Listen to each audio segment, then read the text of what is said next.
through RTI we can question it also. The one difficulty that I see it here is most of the RTI literature is in English only. People don't understand English. They understand maybe the act is translated in some local languages, but the RTI rulings are not translated in local languages. Right. The common man does not know what are the legal decisions on RTI. Right. My question is, what is the comparative scene in India? I am talking from the Goa experience. Right. Apart from English, we have RTI nowhere. How does the common man know it? So in India, are there any publications in local language which deal with RTI, and is any effort being made? I think it is the experience differs from state to state. There are some states where some NGOs are very active. There are some states where the state government is more active and they have taken more interest. So it's a mixed experience. Some places you have literature available in local language, in some places you don't have literature available in local language. In some states, all the orders are in local language only. For instance, in Maharashtra, most of the orders passed by the Information Commission are in Marathi.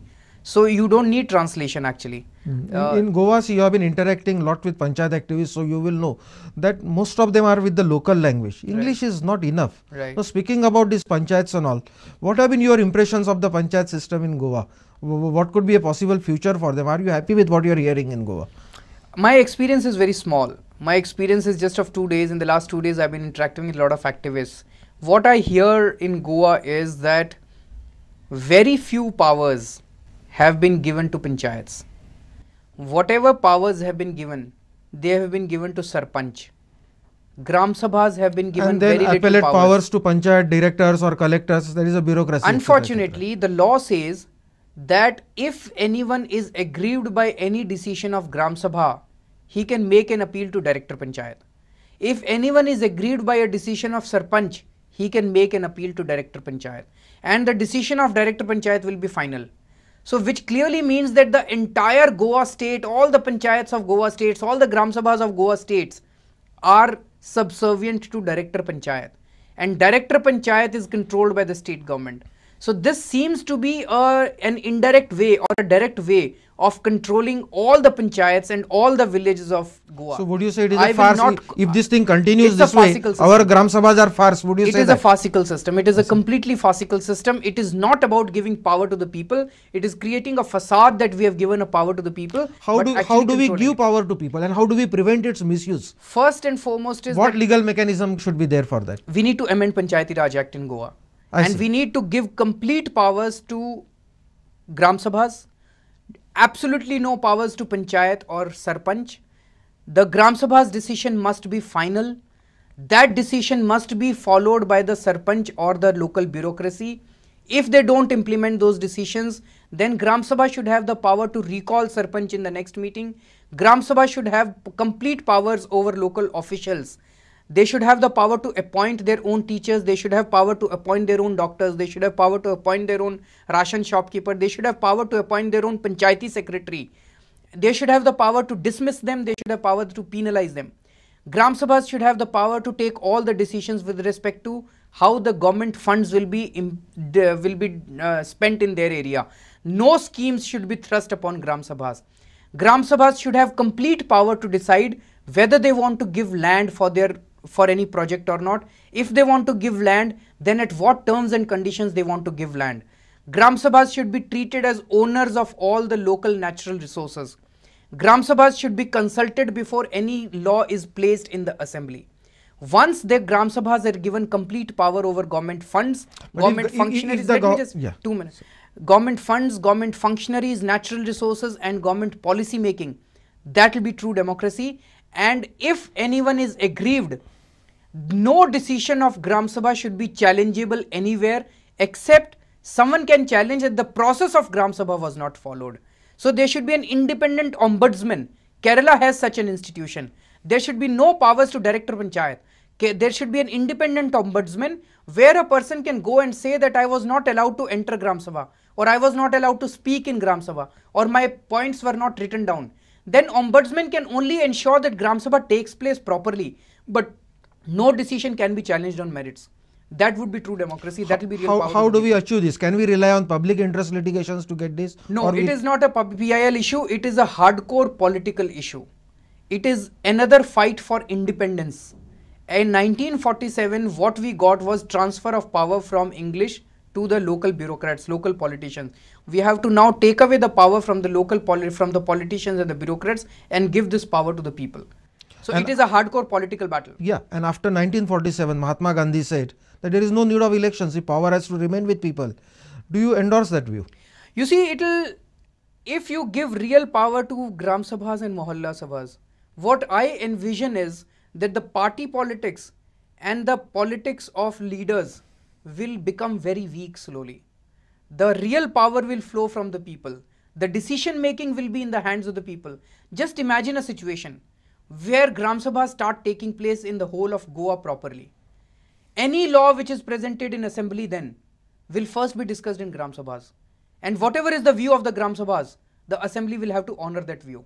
Then the people will have direct control over assembly. And just imagine a situation if Gram Sabhas start taking place all over the country, the people will have direct control over the Parliament of India. That will be real democracy. That will be true Swaraj. Now, on these legal amendments, I am sure people cutting across party lines, politicians basically, whether they are in power or in opposition, do they support this kind of amendments out of heart or the opposite? Does a vested interest develop when you become a MLA or MP? On the face of it, they might oppose it. But I want to make an appeal through this program to all the politicians. Today, a politician has become a bonded labor of his party. He cannot take any independent decision. What is the power of an MLA? An MLA does not have any power under the constitution. He does not have any power under the law to take any decisions with respect to his constituency. Suppose the roads are broken in my area. I don't have water in my area. I don't have electricity in my area. I go to the local MLA. Does the local MLA have any power with respect to the officers of that particular department? No. He is not supposed to intervene in executive power. He is MLA, member of Legislative Assembly. He is supposed to go to the Legislative Assembly and participate in legislative policy process. debates. There also he has no powers, because whenever a law is presented in assembly, his party issues him a whip and he is supposed to vote according to his party whip.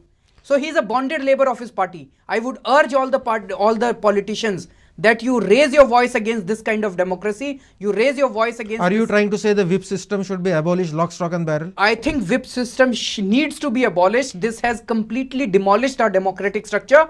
MLA should take the views of his people. Any law which is presented in assembly should be distributed in the Gram Sabhas of that particular assembly. MLA should go back to his people and ask Now them. this sounds so convincing and so simple. Why are the MLAs not demanding it? I have not heard a single MLA of any political party Maybe or we have not MP. presented it to Nobody them. has asked to scrap with the whip. Two I mean, it reasons. sounds so convincing when you talk. Two Why reasons are don't they there. understand? One is that no MLA wants to stick his neck out. At the end of the day, he needs ticket from his political party. And therefore, no one is raising his voice, because he will be just thrown out of his party. And second is, maybe it has not been presented in this fashion to the politicians. Let's get all the politicians together and let's ask them to at least think about it. Yeah. Will it happen? Or is it a utopia? It can happen only through only through people's movement. We have to go from village to village, and I have great hope on Goa. Goa is a small state. You have just 189 panchayats. Let's all of us together go from village to village, convince people and tell the people that next time don't ask for development. We don't want development. We want hardcore political power. The people of this country should demand hardcore political power. They should demand direct power to take decisions about their own lives. If they have the power, they will do their own development. They will decide what kind of development they want to do. So let's all of us go from village to village, educate people, raise them politically and ask them that next elections they should vote for the party which gives them power and not empty promises of development. That has been excellently said. With the RTI and with the transparency crusade and with your arguments for direct democracy, are there any, and you have been speaking of Lok Ayuktas also. How does Lok Ayukta serve the, can you in brief tell us, how does he help?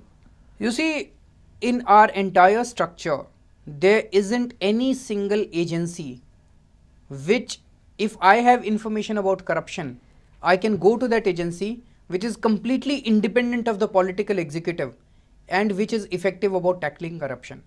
As far as the state government is concerned, there are only two agencies which deal with corruption. One is every department has its internal vigilance wing, which is manned by the people from the same department. So I actually, for instance, suppose I have So information. you want that impartiality. So they are the same people. I am actually going to them and saying you take action against yourself. That's, it's foolish to expect. It's foolish to expect anything from them. Arvind, if Then you, you have had if you had 2 minutes left, right.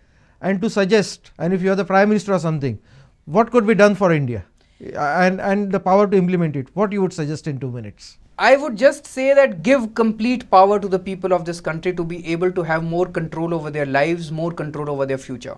Today people are completely captive. They are completely subservient to the decision making process, which is too remote.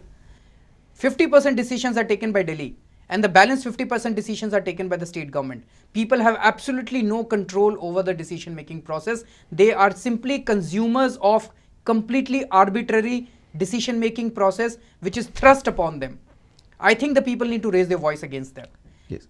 Thank you, Arvind, so much. Thank you. This is something, you have been championing the cause of we the people. We really feel flattered, and I'm sure the viewers of Prudent Media, we would all try to be worthy of the hopes that you have placed in us. We wish you good luck in your crusade. Your crusade is not only your crusade, it is the crusade of every Indian and every Goan. We are really proud of you and we love you. Once again, on behalf of the viewers of Prudent Media, I thank you, and on my personal behalf, a million thanks to you. Thank you so Arvind. much. Thanks for inviting me.